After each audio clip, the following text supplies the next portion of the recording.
मैं सवाल ये भी पूछना चाहती हूँ, आपने रेलवेज की बात की, रेलवेज की जो एम्प्लॉयमेंट थी वो 15 लाख से थोड़ी ऊपर थी, अब जो है वो 12 लाख के करीब है, यानी 2.93 लाख वैकेंसीज इन रेलवेज। क्या ये cutting down of the workforce है, पहले ज्यादा लोग थे, या ये वैकेंसीज इसलिए हैं क्योंकि प्रोसेस पूरा नहीं हुआ है भर्ती करने का? रेलवे ने पिछले 7 सालों में 3.5 लाख नए रोजगार दिए हैं, गवर्नमेंट जॉब्स 3.5 लाख पिछले 7 सालों में, 7 इयर्स में। अभी हम लोग already we are in advance stage of employing about 1,45,000 people, 1.5 lakh. It's not a small number, and massive preparation has to be done.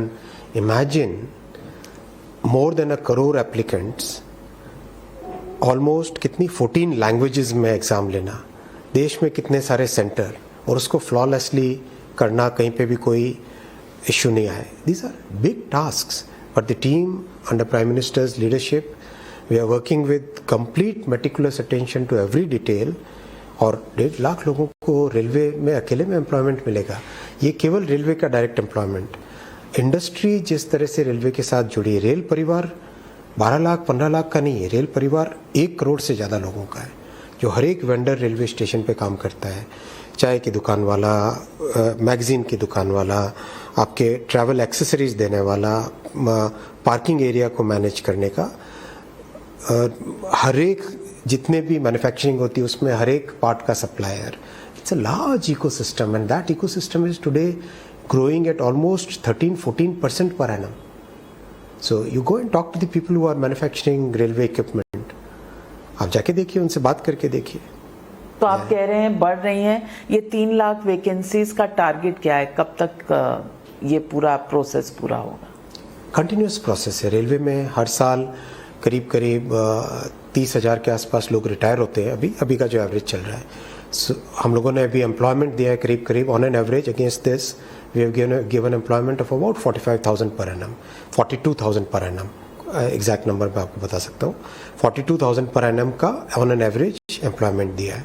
So this is a continuous process and it's a massive process, very large exercise. वो चलती ही रहेगी continuously.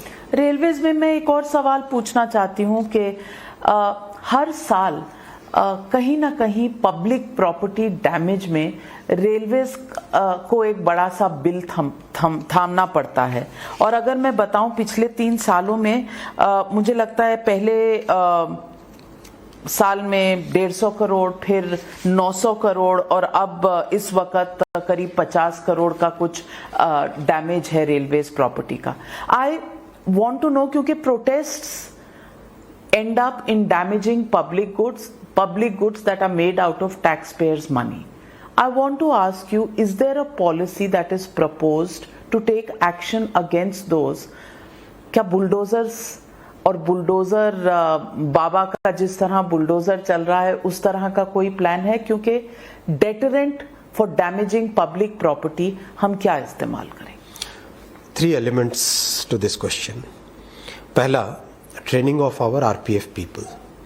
Massive efforts are now being made to get them prepared for riot kind of situation. जो public property को damage करने के लिए जो लोग आते हैं उनके अगेंस्ट इमीडिएट एक्शन लेने का, प्रॉपरली जो राइट गियर होता है वो पहन के जाने का, टीयर गैस यूज़ करने का, जहाँ पे ज़रूरत पड़े रबर बुलेट यूज़ करने का, ये सब की ट्रेनिंग में सीरियस एफर्ट डाला जा रहा है और उसका रिजल्ट भी दिखाई दे रहा है. अभी रिसेंट कुछ इंसिडेंट्स हुए जिसमें moment there was some gathering around the stations, the railway protection force took some very good actions and they were able to dissipate without any damage to the property. That is the first element. Second element, we have to correct the legal flaw which is there. Railway protection force is a protection force. It's not police in the terms of what a police person has the powers and duties which are there under the Indian Police Act. उसको correction करने के लिए भी काम चल रहा है. We need to amend the law in that case. Third is about continuous follow up. जितने भी केसेस होते हैं इस तरह के, मेटिकुलसली फॉलोअप करके make sure that people get the punishment for what they have done to the railway property. All these fronts we are continuously working.